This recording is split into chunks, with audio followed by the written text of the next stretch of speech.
नमस्ते। आज का हम लोग जो देखने का है वो सब्जेक्ट है कि जो शनि का जो गोचर हुआ है कुंभ राशि से मीन राशि का, उसको धनु राशि के लिए उसका भविष्यवाणी बताने वाली हूँ। शुरू करने के पहले आपका अगर कुंडली दिखाना हो, जातक पढ़ना हो, तो आप मेरा वेबसाइट है jayshribalan.com, उसी में से आप मुझे कांटेक्ट करके आप अपना सुविधा ले सकते हैं। आप कितना लाइक करेंगे, सब्सक्राइब करेंगे, उसमें मुझे और भी उत्साह मिलेगा। आप लोग का मैंने बिना कुछ पैसा खर्च किए बिना आप ज्योतिष सीख सकते हैं। मैं अपनी तरीके से, मैं सरल तरीके से आपको बताने की कोशिश करूंगी। मुझे हिंदी इतना ग्रामेटिकल नहीं है, जो बोलने का आता है वही मैं बताती हूँ। मैं मेरा हिंदी में, क्योंकि मैं साउथ इंडियन हूँ, still I am trying my level best to talking in English because Hindi, because सभी लोग को रिक्वेस्ट भी आ रहा है हिंदी में करने के लिए। जैसे तो मुझे हिंदी आता है, मैं बहुत साल से हिंदी में, इधर मुंबई में रहती हूँ। मगर दिल्ली का मुंबई नहीं है, ये मुंबई का अपना ये है। फिर भी ग्रामेटिकल नहीं है, इसलिए सारी मुझे माफ कर दीजिएगा। ठीक है, मैं चालू करती हूँ आपका। आरंभ करेंगे कि जो धनु राशि वालों के लिए जो सेकंड उसका जो लाड है, धन धन भाव बोलते हैं उसका। जो सेकंड है उसका, वो फोर्थ हाउस में गया है। फोर्थ हाउस में जब भी शनिश्चर भगवान गोचर होता है ना, उसको अर्धाष्टम शनि बोलते हैं। अर्धाष्टमी मतलब इतना अष्टमा शनि को कितना तकलीफ मिलता है, उसमें आधा तो हम लोग को फोर्थ हाउस में जब भी सेटल मिलता है, तो क्योंकि वो सुख स्थान है। फोर्थ हाउस हमारा सुख स्थान, अपना माँ, हमारा, हम लोग जब भी घर पे आके आराम से सोते हैं, आराम जब भी हमको सुख मिलता है, हमारा कार, हम लोग जो वाहन खरीदते हैं, वो सभी फोर्थोस का है। उसमें जब भी शनिश्वर भगवान जाता है तो उसमें दिक्कत आता है। ये एक्चुअली डिक्टम है। मगर इस साल क्या होता है कि जो शनिश्वर भगवान किधर गया है, मीन राशि में गया। मीन राशि का स्वामी कौन है? बृहस्पति है। वो बृहस्पति कहाँ गोचर होने वाला है? ऋषभ से वो मिथुन आने वाला है जब भी मई 14 को।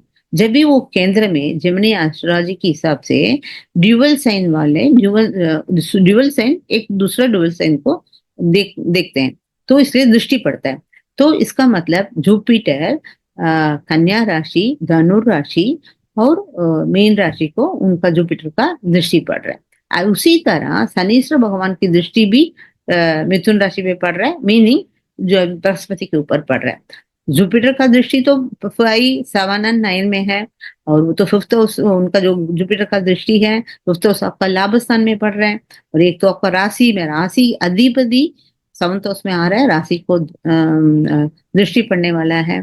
और आपका जो वीर्य विजय स्थान है तीसरी बार, उधर भी जुपिटर का आ रहा है। तो मीन्स जो भी बच्चा अच्छा पढ़ने वाला है, उन लोग को भी जुपिटर का दृष्टि की वजह से अच्छा, ये पढ़ाई में आप लोग बहुत, स्टूडेंट्स वगैरह अच्छे से नंबर लेकर आएंगे। सेकंड लॉर्ड जो फोर्थ हाउस में गया है, तो इसलिए आप अपना धन है किसमें खर्चा करेंगे? अपना घर खरीदने के लिए, वाहन खरीदने के लिए, और हमारा जो मरामत, घर का मरामत करने के लिए, या मम्मी का तबीयत खराब हो गया तो मम्मी का तबीयत का वो ठीक करके, उसमें भी मम्मी कुछ नहीं, अपनी माता का कुछ भी प्रॉब्लम नहीं होगा, क्योंकि जुपिटर का दृष्टि भी पड़ रहा है। एट द सेम टाइम मई 18 को राहु भी परिवर्तन हो रहा है, मीन राशि से कुंभ राशि को आने वाला है। जब भी मीन राशि से वो जब कुंभ राशि को आता है, वो अपनी खुद के घर पे आ रहा है। जब भी राहु तीसरा, सिक्स्थ और 11th हाउस में रहता है, आप वो बहुत शुभ होता है। जो इसलिए वीर्य विजय स्थान में अपना राहु आता है ना, उस समय में आपको बहुत सारा अच्छे फल मिलेगा। क्योंकि वीर्य विजय स्थान में राहु आता है, शॉर्ट ट्रेवल में है, और अपना एग्जाम में बहुत कुछ कर सकते हैं, बहुत सारा वाणी, भाषा का वाणी बोल सकते हैं। बहुत बहुत शुभ है। तीसरे उसमें रवि राहु रहता है। तो फिर फोर्थ हाउस के बारे में मैंने बता दिया। और नेक्स्ट आपको जो जुपिटर है सेवंथ हाउस में आ रहा है। सेवंथ हाउस में आपकी राशि के ऊपर सीधा सीधा उनका नजर पड़ रहा है। तो नजर पड़ रहा है तो इसका मतलब क्या है? आप जो इतने देर तक बहुत ही थोड़ा धीमी चल रहा है, तो भी जो भी जुपिटर का दृष्टि, जो भी है जुपिटर जिस जगह पे रहता है, उससे ज्यादा उसका दृष्टि जिस जगह पे पड़ रहा है, वो एकदम खिल उठते हैं, फुल उठते हैं। इसलिए आपको कितना धन धन का इतना देर तकलीफ था, वो सब क्लियर हो जाएगा आपका।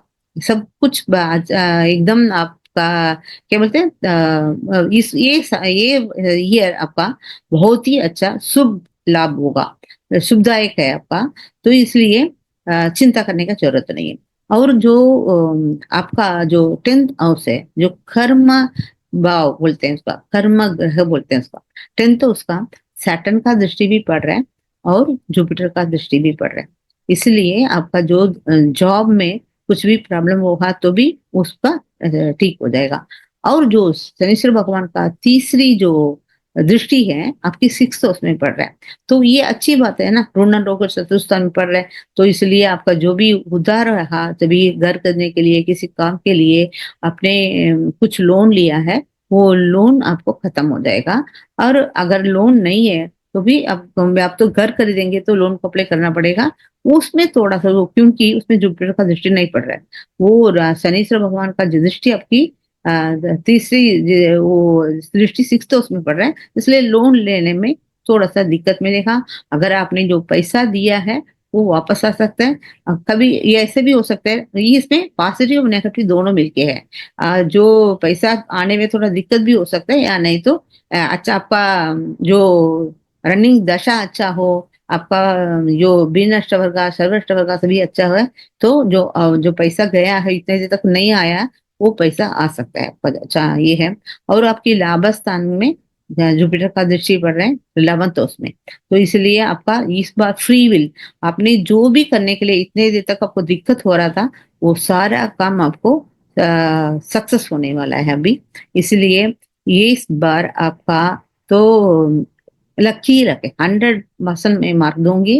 आप लोग का ये साल एकदम दिवाली है, अच्छे सभी लोग खुशी रहना। नेक्स्ट हम लोग मकर राशि वालों के लिए देखें।